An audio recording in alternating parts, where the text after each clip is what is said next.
Israel once again conducted several air raids on SAA positions in southern and southwestern regions of Damascus. The main targets were arms depots belonging to the SAA, not to the Iranian Revolutionary Guard as the Israeli occupation army claimed. But who cares, right? The media will parrot the Israeli narrative without further investigation or questioning the legality of conducting airstrikes on a sovereign state that has the right to have its own army, weaponry, and defense systems. Now, according to Al Masdar News, which has good sources in Syria, the Israeli Air Force targeted last night an entire air defense storage that belongs to the SAA, which means the Israeli army has actually tried to destroy Syria's defensive capabilities, not even offensive weaponry, let alone an Iranian site. On February 2018, an Israeli F-16 was shot down by the Syrian air defenses after conducting an air raid on SAA positions inside Syrian territory. Since then, the Israeli occupation air force refrains from penetrating the Syrian airspace. Instead, it strikes Syria from the Lebanese airspace or from the occupied Golan Heights. Yesterday, for instance, the Israeli Air Force launched these strikes from the southern border of Lebanon near the town of Merjayun. That means Israel violated not only the Syrian sovereignty, but also the Lebanese too. However, the Lebanese army doesn't have air defense systems, and it is forbidden to purchase the weaponry for self-defense because the USA always foils through its proxies in Lebanon, namely the March 14 coalition, to purchase defensive weaponry from Iran or Russia or China.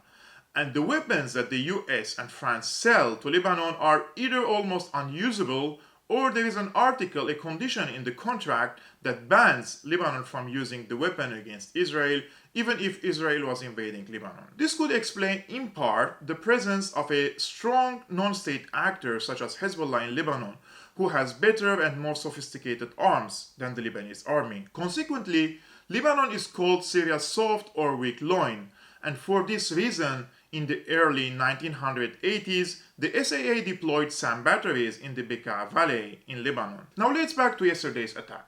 Some friends and followers are asking me why Russia is not helping Syria in detecting the flight route of the Israeli Air Force. In fact, Russia supplied Syria with sophisticated air defense systems, including the Pantsir S-1 and S-300, but the latter hadn't been used yet, and I believe it is Syria who is not using the sophisticated weaponry because Damascus wants to keep the element of surprise for the 0 hour. Additionally, the Syrian radars can detect every civil and military jet departing from Ankara, Baghdad, Amman, Beirut, and Tel Aviv, so there is no need for special Russian help in this regard.